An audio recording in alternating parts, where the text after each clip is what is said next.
네, 더불어민주당이 8월 2일 전당대회를 갖고 새 지도부를 선출을 하게 됩니다.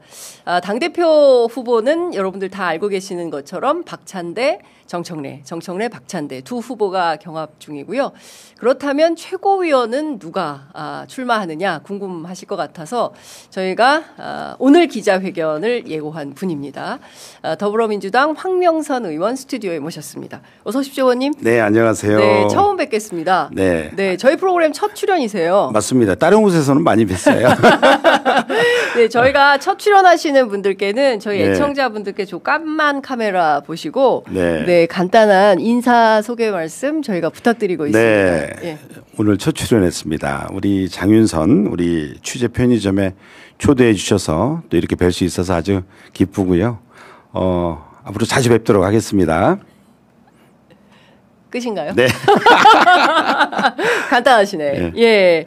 자, 사실 이번에 이제 대통령 선거 이후에 더불어민주당 지도부에서 빠져나간 분들이 있어가지고 그렇죠. 이제 새로 김민석 최고위원을 대신해서 이제 최고위원 선거를 하게 되는데 유일한 후보신 것 같아요. 최고위원 후보는. 그런가요? 내일이 후보 등록 마감일이에요. 혹시 의원님 말고 다른 분 또 출마하신다는 분 있습니까? 처음에는 좀 이렇게 몇 분들 이렇게 이야기가 좀 들리더라고요. 예. 저도 좀 듣긴 했습니다. 얼마 전에 박선원 의원님 뵀더니 나 황명선 우리 의원님 나오니까 나 응원할래. 파이팅 이렇게 해주시더라고요. 박선원 의원님 고민하시는 걸로 알고 있었어요. 박선원 의원님 저 많이 응원해주고 있습니다. 어제 보니까 또 박선원 의원님은 또 박찬대 전 원내대표 응원하시는 그러니까 서로 이렇게 좀 크로스하시면서 서로 돕고 이런 모양이시죠? 우리 누가요? 네, 아니 의원들끼리. 의원들끼리요? 그렇죠. 예. 의원님께서는 왜 이번에 최고위원에 도전하시게 되셨습니까? 우리 국민과 당원분들이 국민 주권 정부를 세웠잖아요. 저는 이재명 대통령님을 과거젠 성남시장, 경기도지사, 저는 이제 논산시장을 하면서 자치분권 현장에서 같이 그 당시에 같이 만나고 같이 우리 유능하게 민주당스럽게 좋은 정책으로 시민들의 더 나은 삶을 만들어가자라고 해서 같이 연대 활동들을 많이 했어요. 국민이 세운 우리 이재명 정부 성공을 위해서 뒷받침하는 강력한 지도부 참여 요청도 많이 있었어요. 의원님들의. 또 자치분권 동지들의 의견도 있었고 그래서 이번에 출마하게 됐습니다. 네. 논산시장, 삼선 논산시장이시잖아요. 그러니까 기초단체장 하실 때부터 그러니까 이재명 대통령이 성남시장 하실 때부터 같이 인연을 맺고 자치분권 활동을 해오셨는데 어쨌든 그 결과로 국회의원도 되시고 이제 대통령도 되시고 이러면서 이제 좀 더 적극적으로 밀어야 되겠다 이런 판단 속에서 최고위원 출마 결심하신 거다. 그렇죠. 아니 미는 것뿐만 아니고요. 우리가 저는 이제 이재명 대통령 과거에 어려운 시절부터 쭉 같이 해왔고요. 예전에 그 대통령 경선할 때도 실질적으로 저는 이제 같이 참여를 해서 이재명 그 당시 경기도지사 시절이죠. 저분은 그 당시에 이제 이낙연 후보도 있었고 정세균 후보도 있었죠. 제가 당직자 출신이어서 다 인연이 다 깊은 분들이죠. 그러나 현장에서 시민들의 더 나은 삶을 위해서 헌신해왔던 그런 이재명에 대한 저는 확신이 있었어요. 보자마자 저 사람은 대통령이다. 황명선 의원께서 기억하는 이재명이라는 사람은 어떤 사람이에요? 가장 인상에 남는 한 장면 같은 거 있으세요?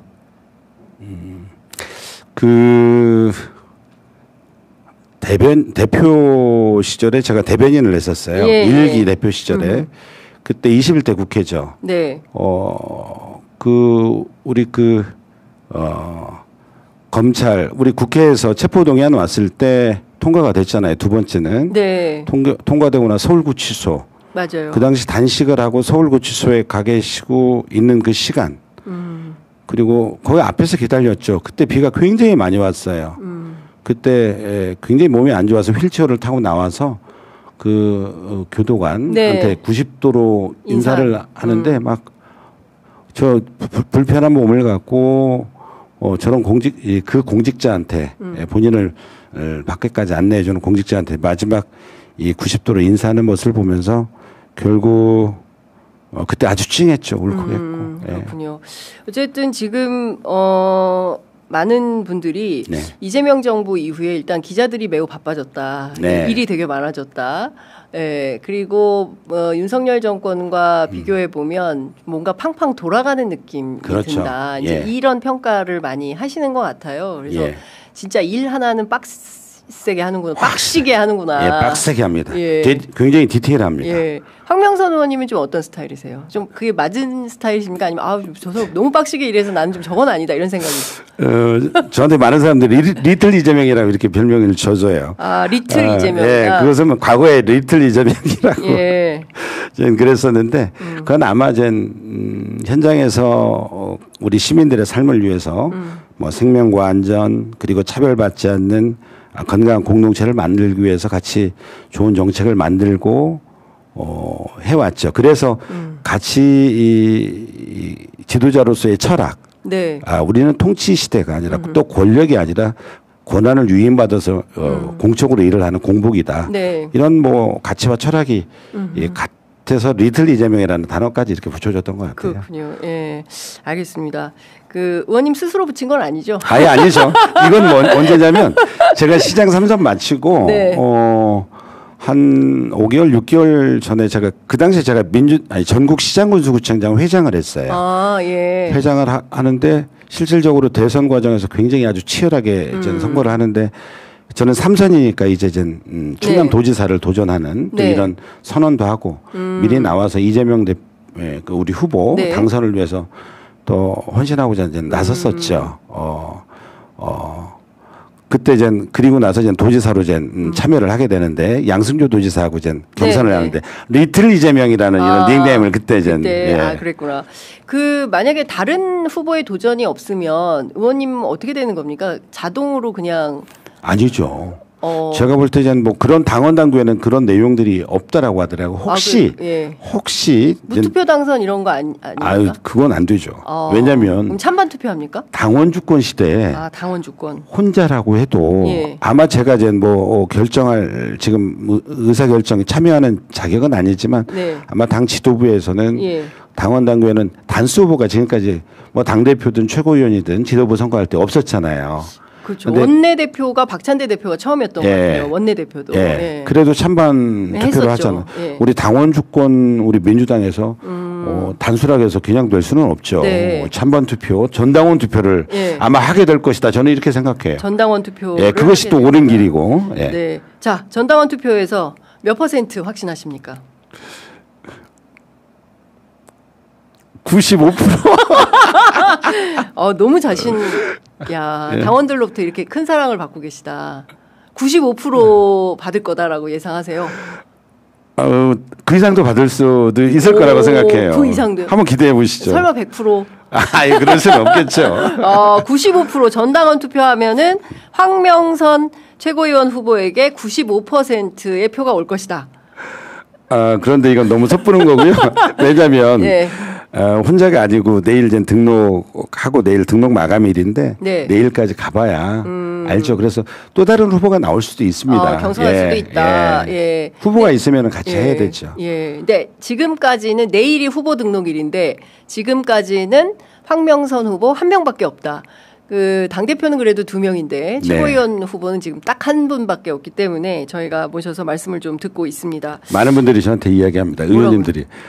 이번에 또 누가 나와? 왜냐면은 이렇게 경쟁하면 불편해질 수 있잖아요. 혹시 뭐 사전에 나온다는 사람들 뭐 사전 정리 작업 같은 거 하신 거 아닙니까? 아니요. 그런 거 안 하셨어요? 그럼요. 그럴 수 있나요? 많은 분들이 응원해주고 계십니다. 그렇군요. 알겠습니다. 지금 사실 더불어민주당에게는 여당이 됐기 때문에 특히 이 윤석열 정권에서 했던 사실 내란의 흔적들을 드러내고 과거에 하지 못했던 개혁 입법들을 중단 없이 밀어가야 되는 절체절명의 과제를 갖고 있습니다. 맞습니다. 특히 이제 검찰 개혁, 사법 개혁, 언론 개혁 이 세 가지가 굉장히 중요한 현안인데요. 순차적으로 볼 때 어떤 것부터 어떻게 추진하는 것이 좋겠다라고 판단하십니까? 그래도 가장 중요한 것은 이재명 정부 들어서서 가장 중요한 것은 국민주권 정부의 성공의 첫 번째 핵심은 저는 검찰개혁이라고 봐집니다. 검찰개혁이다. 예. 그것도 속도감 있게. 예. 두 분의 당대표 후보들도 추석 때 밥상에 올릴 수 있도록 그렇게 하겠다. 네. 아주 이 속도감 있게 저는 검찰개혁 추진해야 되고 사법개혁도 마찬가지고 네. 언론개혁도 마찬가지고 그래서 저는 이번 당 지도부의 당대표나 또 최고위원, 네. 현 지도부랑 함께 아주 개혁 입법을 아주 강하게 추진할 수 있도록 속도감 있게 저는 뒷받침해야 된다. 저는 이게 이재명 정부의 저는 성공의 뒷받침이다라는 생각을 확신을 갖고 있고요. 네. 그런 역할들을 아주 힘있게 해야 된다라고 생각을 합니다. 일단 이제 검찰 개혁과 관련해서는 법안이 나와 있는 상태이고요. 네. 그 다음에 이제 수사 기소 분리에 대해서는 뭐 다른 야당들도 대체로 동의하고 있으나 네. 실제로 현직 검찰들은 상당히 그 부분에 대해서 당연하죠. 난감을 표하면서 동시에 이번에 그 검찰 특활비 예산이 편성이 되지 않았습니까? 물론 이제 법무부로 가게 되고 검찰 개혁이 완수된 이후에 뭐 이제 집행하는 것으로 되어 있긴 하지만 무려 40억 400만 원에 해당하는 특활비 예산을 편성한 게 옳으냐에 대한 40억. 예, 40억 400만 원 이렇게 돼 있더라고요. 그러니까 40억 가량을 편성한 게 말이 되냐, 검찰 개혁에 역행하는 거 아니냐 이런 비판이 있습니다. 의원님 어떻게 보세요? 저희 뭐 당내에서 추경에 대한 마지막 보고할 때 본회의 바로 직전이었습니다. 뭐 여러 의견들이 있었죠. 그것은 뭐 다양성이고 다만 이제 한 가지는 분명한 것은 검찰 개혁, 수사와 기소를 분리를 해야 된다라는 이런 입장은 저희들은 분명하고요. 네. 특활비 문제에 대해서 대통령이 일할 수 있도록 그 특활비는 반드시 저는 필요하죠. 과거에 우리가 특활비를 문제 삼았던 게 아니라 영수처리나 윤석열 정권 3년에서 매번 이렇게 그 밤늦게 술 마시고 뭐 이런 형태의 내용이 아니라 또 검찰에서 또 명절 때 떡값만 주는 이런 형태의 이 특활비가 아니라 자료 증명하라고 해도 증명을 하지 않잖아요. 근데 지금 현재 1개월 됐는데 벌써 국민주권 정부는 지금 굉장히 지금 이 국민들한테 희망을 지금 움트리고 있지 않습니까? 이런 정부에서는 실질적으로 특활비가 필요하고요. 비서실에서는. 검찰에 대해서는 여러 의견이 있습니다만은 다만 저희들이 많은 논란이 있었지만 그래 특활비 이 문제에 대해서는 우리가 검찰개혁 수사와 기소가 분리되고 나서 그때 집행할 수 있도록 반드시 그렇게 단서를 달아서 하자. 이렇게 해서 그냥 저희들이 좀 동의를 했습니다. 어려운 부분이 많았죠. 의원님 개인적으로는 어떻게 생각하세요? 특활비를 검찰 특활비, 그러니까 이게 사실 형용모순 아니냐? 지금 검찰 개혁 저는 개인적으로요. 검찰 개혁이 완수되면 검찰청이 없어지는데 그런 검찰의 특활비를 집행한다는 것 자체가 이게 형용모순 아니냐라는 비판이 있습니다. 충분히 비판이 있을 수 있죠. 저 자신도 검찰 특활비 이 세우는 거에 대해서 저도 반대 입장이었습니다. 검찰 특활비를 세우는 것은 반대다. 알겠습니다. 다만 뭐 우리 이제 의총에서 뭐 여러 의견이 있었습니다만은 이제 합의해서 그래도 아마 이 수사청 기소청 이제 분리가 되면 이 특활비는 이제 다른 형태로 이제 바뀌어지겠죠. 근데 사실 검찰의 특활비가 지급됐던 것은 직접 수사 대한 지원비 성격이 강했는데 맞습니다. 의원님 말씀 주신 대로 떡값이라든가 무슨 뭐 자기들끼리 무슨 보너스 나눠 쓰듯이 보통 보면은 명절 때 그냥 쭉 지출이 되잖아요. 그러니까요. 큰 돈이. 그래서 이거는 폐지하는 게 맞다라는 평가가 상당히 많이 있었던 건데 다시 또 이제 국민주권 정부에서 검찰 특활비를 예산을 설계했다고 하니 이건 또 무슨 뜻인가라는 의문, 질문이 들어서 의원님께 여쭤봤습니다. 이 사법개혁과 관련해서는 사실 이 지규현 판사 그리고 조희대 대법원장 이 두 사람의 행태를 볼 때는 이거는 도무지 더 이상은 묵과하기 어려운 단계에 이르는 거 아니냐. 근데 전국 법관회의에서 아무런 결론을 내지 못하고 있어요. 의원님께서 판단하시는 사법개혁의 구상이나 아이디어 같은 게 있다면 그것은 무엇입니까? 이번 재판을 보면서 지규현 판사나 그다음에 조희대 대법원에 저는 회부처에게 아주 신속하게 회부를 하고 또 다시 본인들이 유죄를 추정할 정도의 근거를 갖고 다시 내려보냈잖아요. 이걸 보면서 정말 이래서 사법개혁이 필요하구나라는 것을 확신을 하게 됐죠. 최소한 대법원이나 사법부가 그런 정도는 아닐 텐데 라고 우리는 과거에 믿었었는데 그렇죠. 이번에 확인을 하게 됐죠. 네. 반드시 이 부분까지 포함해서 이번에 내란 특검이 있기 때문에 이 부분까지 다 볼 수 있도록 그렇게 저는 해야 된다라고 생각을 하고요. 지규현 판사 같은 경우에는 개인적으로 룸살롱 의혹이 있지 않습니까? 네. 근데 그 대법원에서 관련된 그 소위 이제 내부 감찰 네. 관련된 기록을 아직도 공개를 안 하고 있습니다. 예. 그리고 지규현 판사 같은 사람한테 이 내란 재판을 맡기는 것이 과연 옳은 것인가에 대한 국민적 질문도 있는데 의원님은 어떻게 보세요? 안 맞죠. 안 맞죠.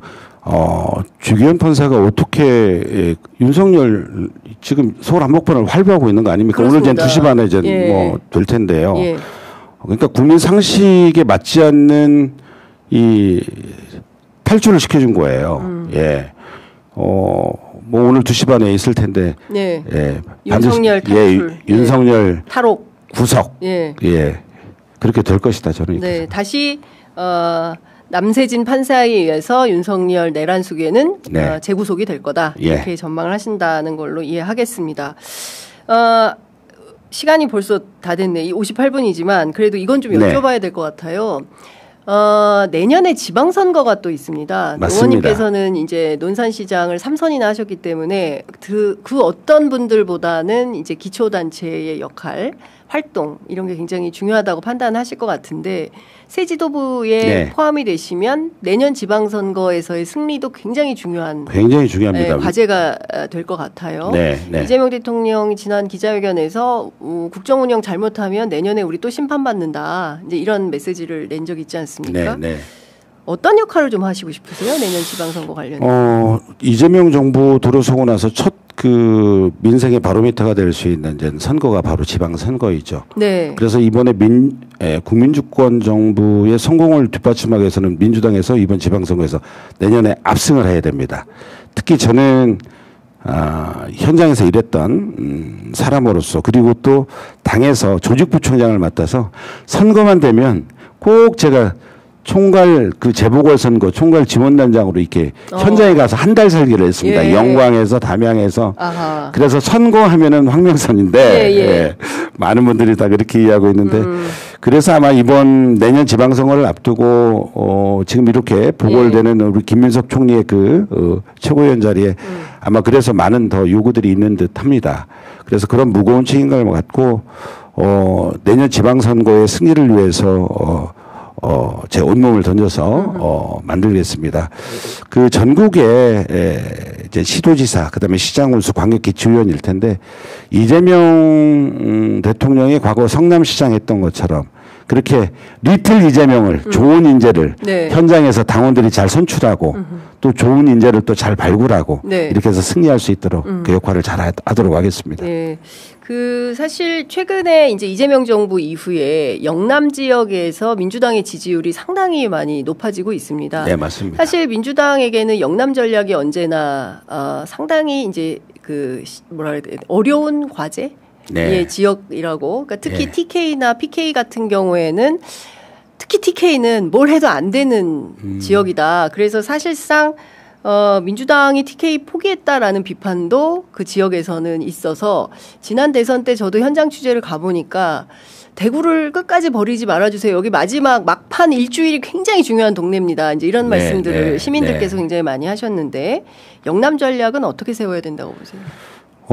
무엇보다도 지금 영남에서 이재명 정부 출범 1개월 됐는데 벌써 지지율이 쭉 상승하고 그렇습니다. 있지 않습니까? 예. 결국은 우리 이재명 정부가 유능하게 저는 잘할 거라고 저는 확신을 합니다. 거기에 결국 또 유능한 인물들이 또 필요하겠죠. 시도지사나. 네. 시도지사가 가장 중요하죠. 예. 그 시도지사, 광역단체장의 후보군들 역량 있고 유능한 후보들을 잘 발굴하고요. 네. 그리고 우리 기초단체장, 광역기초위원들 함께 유능하고 앞서 얘기한 것처럼 리틀 이재명 이런 유능한 분들을 잘 만들어서 당이 엄청나게 강조를 맞아요. 민주당이 아주 전략 지역에는 그러니까 대구 경북이나 부울경 같은 경우는 전략 지역이라고 저희들이 이야기를 합니다. 그러니까 다른 지역에 비해서는 굉장히 좀 어려운 지역일 수 있죠. 당 지지세가. 그렇습니다. 근데 당 지지세는 지금 현재 이재명 정부가 워낙 지금 유능하게 잘하고 있으니까 네. 1개월 됐는데도 지금 굉장히 상승하고 있지 않습니까? 영남이나 특히 불경에서는 더 상승하고 있어요. 네. 그래서 저희 당에서 잘 뒷받침해서 영남과 불경도 네. 오히려 더 적극적으로 더 많이 지원을 하고 네. 더 유능한 후보도 발굴할 수 있도록 그렇게 역량을 최대한 네. 발휘해서 네. 영남, 대구, 경북, 부울경 네. 왜 포기합니까? 승리할 수 있도록. 예. 대구, 경북에서도 승리할 수 있도록 네. 하겠다.